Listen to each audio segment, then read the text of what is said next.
അതിക്രമത്തെ തടസ്സം ചെയ്ത് പാപങ്ങളെ മുദ്രയിടുവാനും അകൃത്യത്തിന് പ്രായശ്ചിത്തം ചെയ്ത് നിത്യനീതി വരുത്തുവാനും ദർശനവും പ്രവചനവും മുദ്രയിടുവാനും. ദർശനം പ്രവചനം ദൈവം മുദ്രയിട്ടിരിക്കുക. ഒരു വാഗ്ദത്തം ഉണ്ട്. അനുഗ്രഹിക്കാം, വിടുതൽ തരാം, ശുഭമാക്കാം, സന്തോഷിപ്പിക്കാം, ഐക്യതപ്പെടുത്താം. അവൻ സ്ഥിതിക്ക് വ്യത്യാസം തരാം, പ്രവാസം മാറ്റാം. ഇതൊക്കെയും ദൈവത്തിന്റെ വാഗ്ദത്തമാണ്. എന്നാല് അവൻ ആ വാഗ്ദത്തത്തെ തടസ്സം ചെയ്യുന്ന പ്രവൃത്തിയാണ് ആദ്യം തുടങ്ങുന്നത്. അവിടെ പറയുക, നിയമം കാക്കുന്ന തന്റെ ജനത്തെ കാക്കുമെന്ന് ജനം പറയും. സ്തോത്രം. ഞാൻ തുടങ്ങി വെച്ചത് എങ്ങനെയാ? ഉപവാസത്തോടും 3-ാം അധ്യായം 3-ാം വാക്യം. ഉപവാസത്തിലും ഞങ്ങൾ 3-ാം വാക്യം 9:3. അപ്പോൾ ഞാൻ ഉപവസിച്ചും രട്ടെടുത്തും വെണ്ണീറിലിരുന്നു കൊണ്ട് പ്രാർത്ഥനയോടും യാചനകളോടും കൂടെ അപേക്ഷിക്കേണ്ടതിന് ദൈവമായ കർത്താവിലേക്ക് മുഖം തിരിച്ചു. ഒന്ന് മറ്റു പല സ്ഥാനങ്ങളിലെ അപേക്ഷകള്, യാചനകള്, വേദനകള്, ഭാരങ്ങളൊക്കെ നമ്മൾ പങ്കുവയ്ക്കുമ്പോ ഇല്ല, തിരിയേണ്ടടുത്തോട്ട് തിരിഞ്ഞാൽ ദൈവം അത്ഭുതം പ്രവർത്തിച്ചു. എല്ലാവർക്കും ഇല്ല. എന്നാൽ അടുത്ത പോയിന്റ് പറയുക, ആർക്കാണ് ദൈവസന്നിധിയിൽ വിടുതൽ എന്ന് അവിടെ പറഞ്ഞിട്ടുണ്ട്. എന്താ അടുത്ത വാക്യം?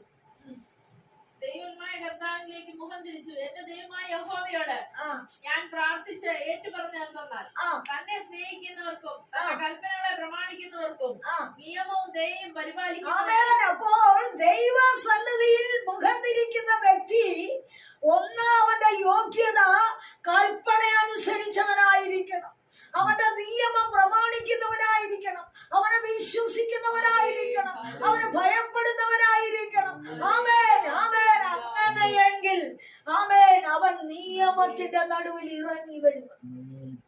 അറിയാം, അബ്രഹാം യാഗം നടത്താനായിട്ട് അല്ലെങ്കിൽ ദൈവസന്നിധിയില് പ്രാക്കളെയും മൃഗങ്ങളെയും പക്ഷികളെയും ഒക്കെ ഛേദിച്ച് അല്ലെങ്കിൽ ഒരുക്കി പിളർന്നു വെച്ചത് നമ്മൾ വായിക്കുന്നു ഇല്ലേ? പക്ഷെ അതിന്റെ നടുവിൽ കൂടെ ഒരു തീക്കണ്ടമാണ് കടന്നത്. അബ്രഹാമിന് ഗാഠനിദ്ര വന്നെന്ന് വായിക്കുന്നു ഇല്ലേ? പക്ഷെ അന്നേരം ദൈവം ഒരു നിയമം ചെയ്തെന്നുണ്ട്. അബ്രഹാമും ദൈവമായിട്ട് ഒരു നിയമം ചെയ്തെന്നു. എന്ന് പകൽ ഓർക്കണം, എത്ര നമ്മള് അവഗണനയോടെ നിരാശയോടെ ദൈവസന്നിധിയിൽ ഹൃദയം മാറിപ്പോയാലും ദൈവം നിയമത്തെ ഓർക്കുന്നുണ്ട്. നമ്മൾ അനുഭവിക്കുന്ന വ്യഥകളും നമ്മൾ അനുഭവിക്കുന്ന തീരാത്ത ഞരക്കം, ആ ഞരക്കം അറിയുന്നവനാ സ്വന്തം. മനുഷ്യനറിയാൻ വരെ നമ്മുടെ ഞരക്കം എന്ന് പറഞ്ഞാൽ എന്നാ? മനുഷ്യനോട് പറഞ്ഞറിയിക്കാൻ വയ്യാതെ ഉൾത്തളത്തിൽ വേദനയും അലട്ടലും രണ്ടും കൂടെ മിക്സ് ചെയ്ത് വരുന്നതാണ് ഞരക്കം. അപ്പോ മനുഷ്യനോട് ഒന്ന് പറഞ്ഞാല് നമുക്കൊരു ആശ്വാസം കിട്ടും. എന്നാൽ അതിനേക്കാൾ ഉപരി വേദന കൂടെ കയറിയാലോ വിഷയത്തിന്റെ മുഖത്ത് വേദനയും നിരാശയും കൂടെ കയറി കെട്ടിക്കിടക്കുന്നതാണ് ഞരക്കം. സ്തോത്രം. അപ്പോൾ ഈ ഞരക്കം ആത്മാവിനെ പരിശോധിക്കുന്നവൻ അറിയുന്ന അവിടെ ദൈവത്തിന്റെ ആത്മാവ് പറയുന്നുണ്ട്, ബദ്ധന്മാരുടെ ദീർഘശ്വാസം നിമിത്തം ഞാനിപ്പോൾ എഴുന്നേൽക്കും, രക്ഷയ്ക്കായി കാക്ഷിക്കുന്നവനെ ഞാൻ അതിലാക്കും. ബദ്ധന്മാരാണോ നമ്മള്? ഒരു വിധത്തിൽ അല്ലെങ്കിൽ മറ്റൊരു വിധത്തിൽ ബദ്ധന്മാരാണ് അല്ലേ? അപ്പൊ നമ്മളെ ആരെങ്കിലും കെട്ടിയിട്ടുണ്ടോ? ഇല്ല.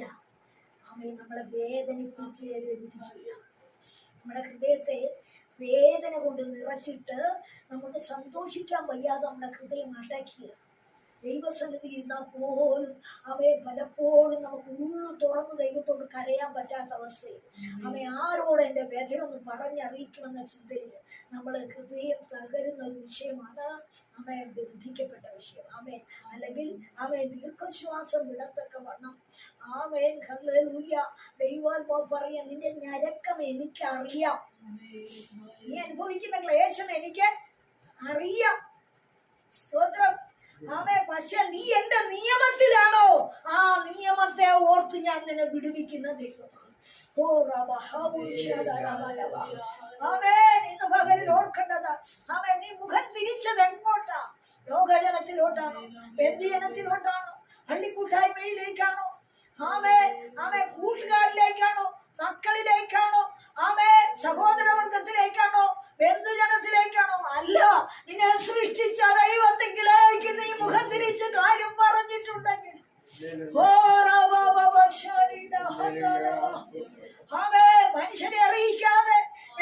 മനുഷ്യനോട് സഹായം ചോദിക്കാതെ ഹൃദയവുമായി ദൈവവുമായിട്ട് നീ ബന്ധപ്പെട്ടിട്ടുണ്ടെങ്കിൽ നിന്റെ ഞരക്കത്തിനൊരു ഉത്തരമുണ്ട്.